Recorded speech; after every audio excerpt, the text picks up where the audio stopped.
Energi nuklir, di satu sisi, adalah keajaiban teknologi yang menjanjikan masa depan energi bersih. Namun, di sisi lain, ia menyimpan salah satu ancaman paling mengerikan yang pernah dikenal manusia.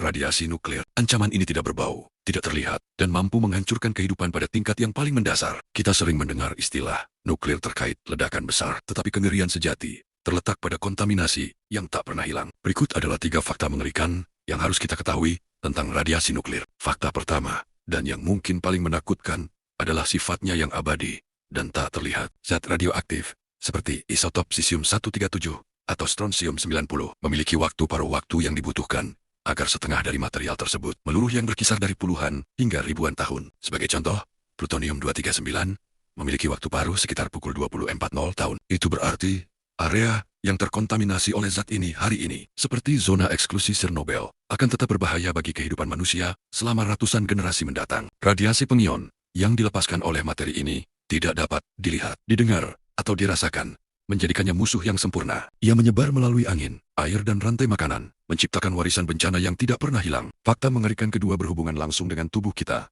Radiasi nuklir menghancurkan kehidupan di tingkat seluler. Ketika partikel berenergi tinggi atau sinar gamma menembus jaringan tubuh, mereka tidak hanya membunuh sel, dampak utamanya adalah merusak DNA. DNA adalah cetak biru kehidupan. Kerusakan di dalamnya dapat menyebabkan sel mati secara instan, atau, lebih buruk, bermutasi tanpa terkendali. Jika kerusakan radiasi cukup parah, seseorang akan menderita sindrom radiasi akut, atau ARK. Gejala awalnya bisa berupa mual dan muntah, yang terdengar ringan. Namun, kerusakan internal terjadi secara dramatis.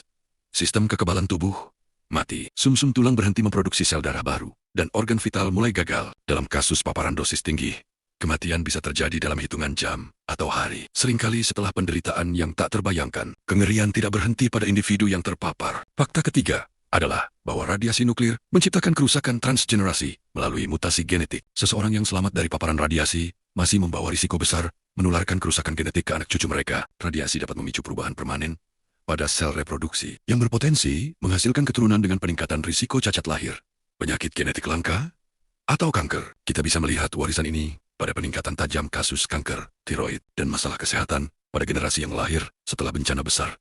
Seperti Chernobyl. Warisan radiasi melampaui masa hidup seseorang. Ia menciptakan jejak kerusakan yang terus membebani generasi penerus. Radiasi nuklir adalah pengingat bahwa dampak dari tindakan kita hari ini bisa bergema jauh melampaui pemahaman kita tentang waktu dan kehidupan normal. Inilah mengapa kesadaran akan bahaya radiasi nuklir sangat penting. Ini bukan hanya cerita horor dari masa lalu, tetapi ancaman fisik yang persisten, tak terlihat, dan mampu mengubah cetak biru fundamental kehidupan itu sendiri.